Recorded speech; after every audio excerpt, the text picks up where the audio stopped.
नमस्कार, हिमाचल अभी का रेडियो बुलेटिन सुन रहे हैं आप। मैं हूं आपके साथ काजोल चौहान। हिमाचल प्रदेश की बड़ी घटनाओं की जानकारी इस रेडियो बुलेटिन में। शुरू करेंगे रेडियो बुलेटिन हेडलाइंस के साथ। ऊना में व्यापारी पर आधी रात को चलाई गोली, अवैध खनन से जुड़ा है मामला। प्रदेश प्रभारी के सुझाव पर बीजेपी जिला शिमला ने चलाया मूर्ति सफाई अभियान। जिला कांगड़ा में आज 65 केंद्रों में लगेगी कोविड वैक्सीन, हर केंद्र पर 200 लोगों के लिए व्यवस्था। सामरिक मनाली लेह मार्ग पर बनेंगे 9 डबल लेन पुल, सीमा तक आसानी से पहुंचेगी सेना की रसद। निजी कॉलेज और विश्वविद्यालय वेबसाइट पर दिखाएं दाखिले फीस और जारी डिग्रियों का ब्यौरा। जम्मू कश्मीर के कालूचक और कुंजवानी में आज फिर दिखे ड्रोन, सेना अलर्ट। और अब खबरें विस्तार से। आपके स्वास्थ्य का प्रहरी श्री बालाजी हॉस्पिटल, कांगड़ा, हिमाचल। अवैध खनन करने वालों के खिलाफ कार्रवाई करने की सीएम जयराम ठाकुर के बयान के चंद घंटों बाद ही ऊना में रात के अंधेरे में गोली चलाने का मामला सामने आया है। नगर परिषद संतोखगढ़ में वार्ड नंबर 8 की न्यू कॉलोनी में रात्रि 12:30 बजे के करीब व्यापारी संजीव वर्मा पर अज्ञात लोगों ने जानलेवा हमला किया। संजीव वर्मा का कहना है कि वे अपने नए बन रहे एक मकान के पास बनाई गई शेड में सो रहे थे। आधी रात को बाहर से खिड़की से किसी ने फायर किया और उनकी आंखें खुल गई। इसके बाद संजीव वर्मा ने भी अपनी लाइसेंसधारी रिवॉल्वर से जवाबी फायरिंग की। इसके बाद बाहर से एक और फायर हुआ। इसके बाद फायर करने वाले मौके से भाग गए। उन्होंने इसकी सूचना तुरंत पुलिस को दी। पुलिस ने मौके पर पहुंचकर गहनता से छानबीन की। चौकी इंचार्ज रामलाल ने बताया है कि पुलिस ने मामला दर्ज कर लिया है। जल्द ही आरोपियों को पकड़ लिया जाएगा। इस मामले में अभी तक किसी की भी पहचान नहीं हो पाई है। चौकी इंचार्ज रामलाल ने बताया कि पुलिस ने मामला दर्ज कर लिया है और एसपी अरजीत सेन ने मामले की पुष्टि करते हुए बताया है कि गोलीकांड मामले की जांच शुरू कर दी गई है। फिलहाल तथ्यों को खंगाला जा रहा है और मामले की प्राथमिकता से जांच की जा रही है। शिमला जिला बीजेपी कार्यकर्ताओं ने आज शिमला नगर निगम के अंतर्गत स्थापित महान विभूतियों की प्रतिमाओं की सफाई का विशेष अभियान चलाया है। ये अभियान बीजेपी प्रदेश प्रभारी अविनाश राय खन्ना ने जिला शिमला की बैठक जो कि पीटर हॉफ में हुई थी उसमें जारी किया था। इसी के तहत आज रिज पर राष्ट्रपिता महात्मा गांधी की प्रतिमा की सफाई की गई।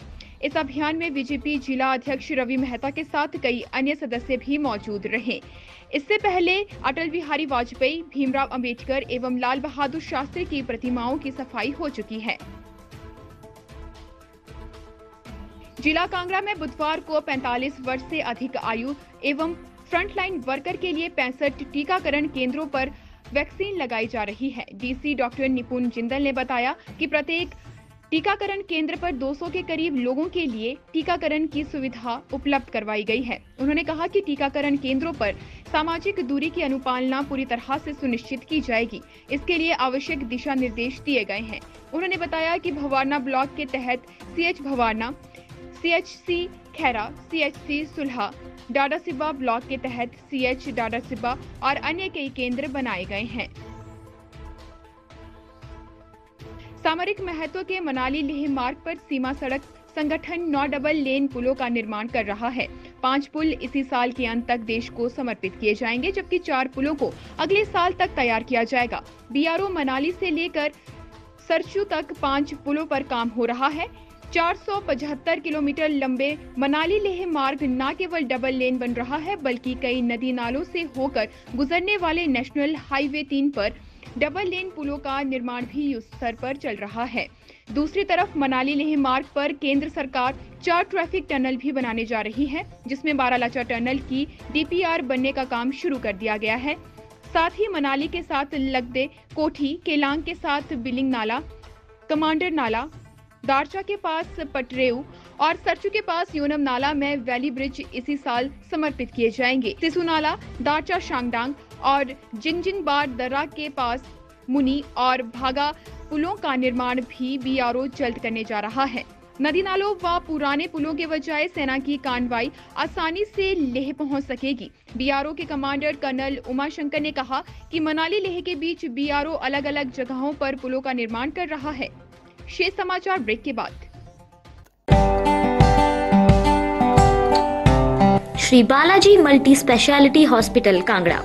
जहां आपको एक ही छत के नीचे मिले बेहतरीन चिकित्सा सुविधाएं, cardiology, laparoscopic, general surgery, neuro surgery, orthopaedics, paediatric, radio diagnosis, urology, gastroenterology, ophthalmology, pathology, medicine, anaesthesia और डेंटल जैसी अत्याधुनिक और बेहतरीन चिकित्सा सुविधाएं, 24 घंटे इमरजेंसी सुविधा, 9 बेड के साथ critical care unit, cardiac monitor और डिफिब्रिलेटर्स, सेंट्रल ऑक्सीजन लाइन और वेंटिलेटर सुविधा। हिमाचल प्रदेश के सबसे बड़े निजी स्वास्थ्य सेवा प्रदाताओं में से एक Shri Balaji multi speciality hospital Kangra राष्ट्रीय स्वास्थ्य बीमा योजना के साथ सूचीबद्ध Shri Balaji multi speciality hospital Kangra BPL परिवारों के लिए अस्पताल में कैशलेस भर्ती होने के साथ ही ईसीएच की भी सुविधा। हमारा पता Shri Balaji multi speciality hospital, Balaji Vihar, Ujjain, Kangra. संपर्क करें 9218411108 पर। Shri Balaji multi speciality hospital Kangra.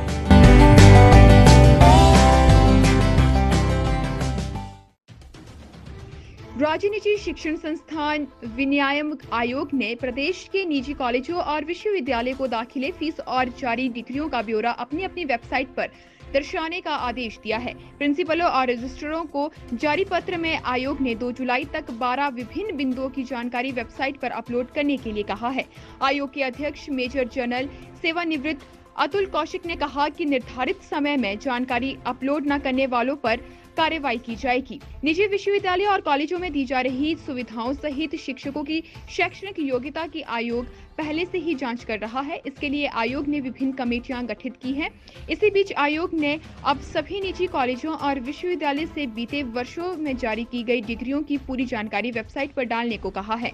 इसके अलावा दाखिले को भी विद्यार्थियों के नाम पते के साथ जानकारी देने को कहा गया है। विभिन्न डिग्रियों और कोर्सिंग का फीस स्ट्रक्चर भी बताने के आदेश दिए गए हैं। जम्मू के कालूचक और कुंजवानी में आज सुबह फिर ड्रोन दिखने की सूचना मिली है। हालांकि इसकी आधिकारिक पुष्टि नहीं हुई है। जम्मू के कालूचक और कुंजवानी इलाके में आज तड़के 2 ड्रोन देखे गए हैं। अधिक जानकारी का इंतजार है। जम्मू में लगातार ड्रोन दिखे जाने का मामला सामने आ रहा है। ये चौथी बार है जब कालूचक और कुंजवानी के पास फिर से ड्रोन देखे जाने की सूचना मिली है। गौरतलब है कि जम्मू के कुंजवानी रत्नुचक में सोमवार रात को भी ड्रोन देखने जाने की सूचना मिली थी। ये लगातार तीसरी बार है और 24 घंटों में दूसरी बार है जब यहां ड्रोन देखे गए हैं। वहीं सोमवार को कालूचक मिलिट्री स्टेशन के पास ड्रोन भी दिखे, जिसके बाद कुंजवानी रत्नुचक में रात करीब 3 बजे ड्रोन देखने की खबर मिली है। सूत्र के मुताबिक ड्रोन काफी ऊंचाई पर उड़ रहे हैं और उसमें सफेद लाइट चल रही है। उधर गृह मंत्रालय ने जम्मू वायु सेना स्टेशन हमले का मामला राष्ट्रीय जांच एजेंसी को सौंप दिया है। चलिए, इस रेडियो बुलेटिन में बस इतना ही। नमस्कार।